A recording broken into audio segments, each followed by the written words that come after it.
بسم اللہ الرحمن الرحیم۔ السلام علیکم پیارے دوستو۔ جیسی غریبی اللہ کے پیارے نبی حضرت محمد صلی اللہ تعالیٰ علیہ وسلم کے گھر آئی، ویسی غریبی دنیا میں کسی کے گھر نہیں آئی۔ آپ صلی اللہ تعالیٰ علیہ وسلم کے گھر میں 2 مہینوں تک چولہا نہیں جلتا تھا، پھر بھی آپ نے کبھی کوئی گلہ شکوہ نہیں کیا۔ پیارے دوستو، آج کے اس ویڈیو میں ہم آپ کو اللہ کے نبی صلی اللہ تعالیٰ علیہ وسلم کے گھر کی غریبی کا اور آپ کے صبر کا ایک ایسا واقعہ بتائیں گے جس کو سن کر یقیناً آپ کی آنکھوں میں بھی آنسو آ جائیں گے اور آپ کا ایمان تازہ ہو جائے گا۔ اسی لیے آج کا یہ ویڈیو آپ سبھی کے لیے بہت ہی خاص ہے۔ آپ اس کو آخر تک ضرور دیکھیں، اور اگر آپ کو اللہ کے پیارے نبی سے سچی پکی محبت ہے تو آپ کمنٹ باکس میں یا رسول اللہ ضرور لکھیں۔ پیارے دوستو، ایک مرتبہ رات کے وقت میں اللہ کے پیارے نبی حضرت محمد صلی اللہ تعالیٰ علیہ وسلم سو رہے تھے۔ آپ کو نیند نہیں آ رہی تھی، اسی لیے آپ کبھی اس کروٹ پر سو رہے تھے تو کبھی اس کروٹ پر، یعنی کہ آپ بے چینی کی حالت میں کروٹ بدل رہے تھے۔ پھر آپ اپنی چارپائی کے کنارے پر آ گئے اور اپنے پیٹ مبارک کو کس کر دبایا اور پھر سونے کی کوشش کرنے لگے۔ یہ دیکھ کر آپ کی بیوی حضرت عائشہ رضی اللہ تعالیٰ عنہا اٹھ کر بیٹھ گئی اور پوچھنے لگی، یا رسول اللہ صلی اللہ تعالیٰ علیہ وسلم، آپ کو کیا ہوا ہے؟ تو یہ سن کر اللہ کے پیارے نبی حضرت محمد صلی اللہ تعالیٰ علیہ وسلم اٹھ کر بیٹھ گئے اور کہنے لگے، اے عائشہ، بھوک بہت لگی ہے، اسی لیے بھوک کی تڑپ کو دبانے کی کوشش کر رہا ہوں۔ یہ سن کر حضرت عائشہ رونے لگی اور کہنے لگی، یا رسول اللہ، پھر آپ اللہ سے روٹی مانگتے کیوں نہیں ہو؟ اس پر اللہ کے نبی صلی اللہ تعالیٰ علیہ وسلم نے فرمایا، اے عائشہ، نہیں مانگوں گا، اسی بھوک کی حالت میں اللہ سے ملاقات کروں گا۔ پیارے دوستو، حضرت عائشہ رضی اللہ تعالیٰ عنہا فرماتی ہے کہ 2 مہینوں کا وقت گزر جاتا تھا، ہمارے گھر میں چولہا نہیں جلتا تھا اور فانکوں پر فاقے ہوتے رہتے تھے۔ اسی طرح سے ایک مرتبہ اللہ کے پیارے نبی حضرت محمد صلی اللہ تعالیٰ علیہ وسلم مسجد نبوی میں تشریف فرما تھے۔ اتنے میں آپ کے پاس میں ایک صحابی آئے، آ کر اپنے پیٹ سے کپڑا ہٹایا اور کہنے لگے، یا رسول اللہ صلی اللہ علیہ وسلم، 2 دنوں کا بھوکا ہو، دیکھو میں نے پیٹ پر پتھر باندھا ہوا ہے۔ پیارے دوستو، جن کے لیے اللہ نے یہ ساری کائنات بنائی، جن کو اللہ نے اپنا حبیب کہا، جن کے چہرے کی قسمیں اٹھائی، جن کے منہ سے نکلے ہوئے بول کی قسمیں اٹھائی، اتنی بڑی ہستی، لیکن اس صحابی کی یہ بات سن کر آپ نے فرمایا، اے صحابی، ذرا ادھر آؤ۔ پھر آپ نے اپنے پیٹ سے کپڑا ہٹایا اور کہنے لگے کہ دیکھو، تو صحابی نے دیکھا کہ آپ کے پیٹ پر 2 پتھر بندھے ہوئے ہیں۔ یہ دیکھ کر وہ صحابی اپنی بھوک بھول گئے اور آنکھوں میں آنسو لیے واپس چلے گئے۔ دوستو، اتنی بڑی رسالت، اتنی بڑی نبوت، مگر اپنی امت کے غریب لوگوں کو تسلی دینے کے لیے، اپنی امت کے مالدار لوگوں کو سبق دینے کے لیے کہ اللہ عزت دے تو کبھی بھی اپنی حیثیت کو نہ بھولو، اور اگر اللہ نہ دے تو اپنے پیارے نبی کی قربانیوں کو نہ بھولو۔ اللہ کے نبی نے تو ایسا اسی لیے کیا، اگر آپ چاہتے تو اللہ تعالیٰ آپ کو سونے چاندی کے پہاڑ عطا کر دیتا، مگر آپ نے ان چیزوں کی خواہش نہیں کی۔ ایک مرتبہ اللہ کے پیارے نبی حضرت محمد صلی اللہ تعالیٰ علیہ وسلم ایک باغ میں تشریف لے گئے۔ حضرت عبداللہ ابن عمر بھی آپ کے ساتھ میں تھے۔ صبح کا وقت تھا، آپ نے دیکھا کہ باغ میں کھجور گری پڑی ہے۔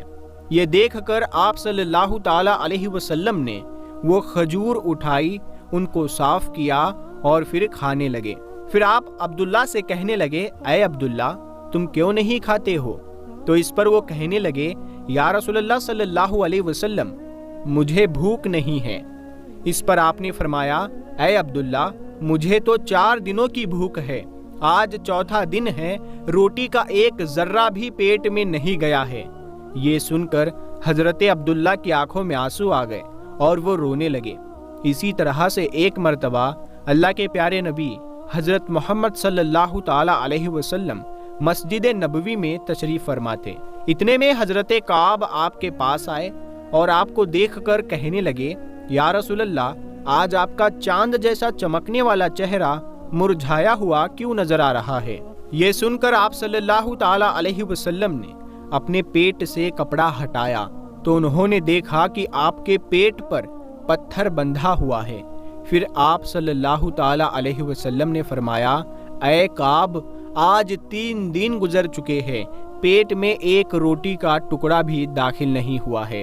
یہ سن کر حضرت کعب کی آنکھوں میں آنسو آ گئے۔ دوستو یہ صرف آپ ہی کی بات نہیں ہے بلکہ آپ کے پورے گھر کا یہ عالم ہے۔ ایک مرتبہ اللہ کے نبی حضرت محمد صلی اللہ تعالی علیہ وسلم اپنی پیاری بیٹی حضرت فاطمہ سے ملنے ان کے گھر گئے۔ آپ کے ساتھ میں حضرت عمران بھی ہے۔ آپ نے بیٹی کے دروازے پر دستک دی اور فرمایا اے بیٹی کیا ہم اندر آ سکتے ہیں؟ یہ سن کر حضرت فاطمہ نے کہا ابا جان میرے گھر میں اتنی چادر نہیں ہے کہ میں اپنے پورے جسم کو ایک ساتھ ڈھک سکوں، پردہ کرنے کے لیے میرے پاس چادر نہیں ہے۔ یہ سن کر اللہ کے پیارے نبی حضرت محمد صلی اللہ تعالی علیہ وسلم نے اپنی چادر اتاری اور گھر کے اندر پھینک دی۔ پھر فرمایا اے بیٹی فاطمہ یہ چادر لے لو اور اس سے پردہ کر لو۔ اس کے بعد حضرت فاطمہ نے اس چادر سے پردہ کیا اور اپنے گھر کا دروازہ کھول دیا۔ اس کے بعد اللہ کے نبی صلی اللہ تعالی علیہ وسلم گھر کے اندر تشریف لے گئے اور بیٹی سے پوچھا اے بیٹی فاطمہ میں نے سنا تھا کہ تم بیمار ہو گئی ہو، اسی لیے میں تمہارا حال پوچھنے آیا ہوں۔ باپ کو دیکھ کر حضرت فاطمہ کی آنکھوں میں آنسو آ گئے اور کہنے لگی یا رسول اللہ صلی اللہ تعالی علیہ وسلم میں بیمار بھی ہوں اور بھوک کی وجہ سے یہ حال بھی ہے۔ دوستو بڑی بڑی مصیبتوں سے لڑ جانے والے اللہ کے پیارے نبی حضرت محمد مصطفیٰ صلی اللہ تعالی علیہ وسلم کو آج اپنی بیٹی فاطمہ کے آنسوؤں نے بھی رلا دیا اور ہلا بھی دیا۔ آپ بھی رو پڑے اور پھر کہنے لگے میری بیٹی غم نہ کر، آج 3 دن ہے تیرے بابا نے بھی روٹی کا ایک لقمہ بھی نہیں کھایا ہے۔ اے میری بیٹی میں بھی صبر کرتا ہوں اور تم بھی صبر کرو۔ بیٹی فاطمہ میرے رب نے مجھ کو کہا تھا اے میرے حبیب اگر آپ چاہو تو سونے کا پہاڑ بنا دوں جو 10 میل لمبا اور 10 میل چوڑا ہے، یعنی کہ بہت بڑا ہوگا، اگر آپ کہے تو آپ کی خدمت میں پیش کر دوں۔ لیکن یہ سن کر میں نے کہا نہیں یا اللہ مجھے سونے کا پہاڑ نہیں چاہیے، میں ایک دن بھوکا رہوں گا اور ایک دن کھانا کھاؤں گا۔ پھر آپ صلی اللہ تعالی علیہ وسلم نے فرمایا اے بیٹی فاطمہ کیا تجھے یہ عزت کافی نہیں ہے کہ اللہ نے تجھے جنت کی عورتوں کا سردار بنا دیا ہے؟ کیا یہ سرداری کسی سونے چاندی کے پہاڑ سے کم ہے؟ پیارے دوستو ہم آپ کو یہ بھی بتا دیں کہ اللہ کے پیارے نبی حضرت محمد صلی اللہ تعالی علیہ وسلم نے حضرت حسن اور حسین سے بھی بہت محبت کی ہے۔ آپ ان کو کہتے تھے اے میری آنکھوں کی ٹھنڈک، میرے جگر کے ٹکڑے، میرے سینے کی ٹھنڈک، میرے 2 پھول۔ یہ سارے پیارے پیارے الفاظ آپ حسن اور حسین کے لیے کہتے تھے، یعنی کہ اللہ کے نبی حضرت حسن اور حسین سے اتنی زیادہ محبت کرتے تھے، اسی لیے جب بھی ان کو بھوک کی وجہ سے حضرت حسین اور حسن کی رونے کی آواز آپ سنتے تھے تو آپ تڑپ جاتے تھے، لیکن پھر بھی آپ نے کبھی اللہ سے روٹی نہیں مانگی، کیونکہ اللہ کے پیارے نبی حضرت محمد صلی اللہ تعالی علیہ وسلم کو اپنی امت کے غریب لوگوں کو تسلی دینی تھی کہ اگر میں فقیر بن کر جا رہا ہوں تو تمہارے اوپر بھی یہ امتحان ضرور آئے گا، اس کو تم بھی برداشت کرنا۔ پیارے دوستو اللہ کے پیارے نبی حضرت محمد صلی اللہ تعالی علیہ وسلم نے اپنے گھر میں یہ دکھ دیکھا، اپنے اولاد کو ذبح ہونے کو قبول کیا تاکہ آئندہ آنے والی امت کا غم اور غریب طبقہ گلہ نہ کرے، کوئی شکوہ نہ کرے اور صبر کرے اور حرام راستوں پر نہ جائے اور مالدار لوگ فقر نہ کرے کہ میں ایک بہت بڑا آدمی بن گیا ہوں، میری اتنی بڑی فیکٹری بن گئی ہے، میری اتنی زیادہ کمائی ہونے لگی ہے۔ یہ سوچ کر کوئی بڑا آدمی، کوئی امیر انسان گھمنڈ نہ کرے۔ یاد رکھے یہ جو بڑائی کی چیزیں ہیں اصل میں یہ چھوٹی چیزیں ہیں۔ اللہ جس سے راضی ہوتا ہے اصل میں وہ بڑا آدمی ہوتا ہے، جس سے اللہ ناراض ہوتا ہے وہ چھوٹا آدمی ہوتا ہے، چاہے پھر وہ غریب ہو یا مالدار ہو۔ پیارے دوستو، اللہ پاک ہمیں کہنے سننے سے زیادہ عمل کرنے کی توفیق عطا فرمائے۔ دوستو، اگر یہ ویڈیو آپ کو پسند آئی ہے تو اس ویڈیو کو آپ اپنے دوستوں میں ضرور شیئر کریں اور اپنے دوستوں میں اس ویڈیو کو ثواب کی نیت سے پہنچائیں۔ ہم ملتے ہیں اگلی ویڈیو میں، تب تک کے لیے السلام علیکم۔